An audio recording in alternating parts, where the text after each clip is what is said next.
monde, bienvenue à nouveau sur ma chaîne. Aujourd'hui, on se retrouve pour une nouvelle vidéo et on va parler des études dans la province de Terre-Neuve et Labrador. Donc, si tu es intéressé à poursuivre des études au Canada dans une province autre que le Québec, donc dans une province où tu n'auras pas besoin du CAQ, je t'invite à regarder cette vidéo du début jusqu'à la fin pour ne rater aucune information importante. Tout d'abord, avant d'amorcer le côté études dans la province de Terre-Neuve et Labrador, laisse-moi te présenter un peu cette province, ok? Donc, la province de Terre-Neuve et Labrador, c'est la province qui est située sur le côté oriental du Canada. Et elle est formée de l'île de Terre-Neuve et de la région continentale du Labrador, d'où le nom Terre-Neuve et Labrador.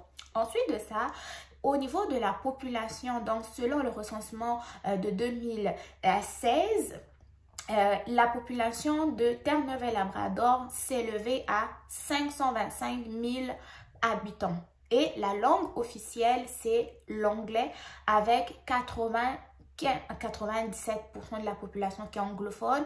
Ensuite de ça, on va trouver des Français également et il y a d'autres langues autochtones qui y sont parlées comme le Innu-Aimun et les Inuktitut. Ok, ça ce sont des langues autochtones qui sont parlées aussi dans la province de Terre-Neuve et Labrador. Maintenant, au niveau des villes, il y a plusieurs villes dans cette province-là, mais la capitale de cette province s'appelle Saint-Jean ou Saint John en anglais. Ça, c'était un peu la petite présentation pour vous situer un peu, ok? Mais je ne donnerai pas plus de détails en termes de géographie, historique et tout, mais vous pouvez toujours les retrouver dans le lien que je vous mettrai en bas d'information. Maintenant, si on y va du côté des études, hein, c'est le côté qui vous intéresse le plus possible, je sais. Et quand on va parler de la province de Terre-Neuve et Labrador, en fait, cette province-là a une seule université qui est très reconnue. Et c'est le Memorial University of Newfoundland, l'université Memorial, oui, de la province de Terre-Neuve et Labrador. Ensuite de ça, sachez que dans cette université, il y a plusieurs types de programmes que vous pouvez retrouver qui sont accessibles tant pour les étudiants nationaux que les étudiants internationaux. On a par exemple des programmes de gestion maritime, de gestion des affaires, des programmes de génie, des programmes en études maritimes, des programmes en pharmacie. Et dans cette université-là, on retrouve plus de 13% des étudiants qui proviennent de l'étranger. Maintenant, si on s'intéresse un peu plus au niveau des frais de scolarité, en fait, on va avoir jusqu'à 8 800 $ en termes de frais de scolarité par an, en excluant les frais afférents. Les frais afférents sont les frais d'hébergement, les frais d'alimentation, l'internet, les petits frais à côté. Et en prenant en compte toutes ces dépenses-là, vous pourrez simplement payer jusqu'à 17 500 $ pour une année, c'est-à-dire de septembre à avril pour l'année suivante comme frais de scolarité. Ce qui fait que c'est une université qui est quand même très abordable en termes de coût de formation. Ensuite de ça, sachez que la province de Terre-Neuve et Labrador a également un collège qui est assez reconnu et c'est le collège of the North Atlantic où les frais de formation s'élèvent à 6 600 par année. Ça, c'est simplement les frais de scolarité sans prendre en considération les frais afférents, c'est-à-dire les frais d'alimentation, les frais de logement et autres. En ce qui concerne les programmes au niveau du collège, on a des programmes comme administration des affaires, informatique, tourisme et hôtellerie qui sont offerts au niveau de ce collège-là qui se retrouve dans la province de Terre-Neuve et Labrador.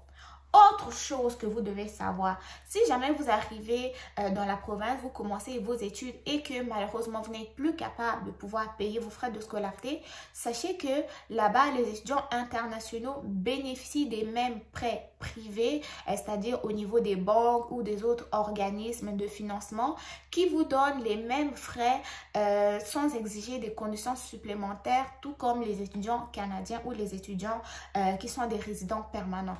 Donc ça aide un peu en ce qui concerne le financement des frais de scolarité.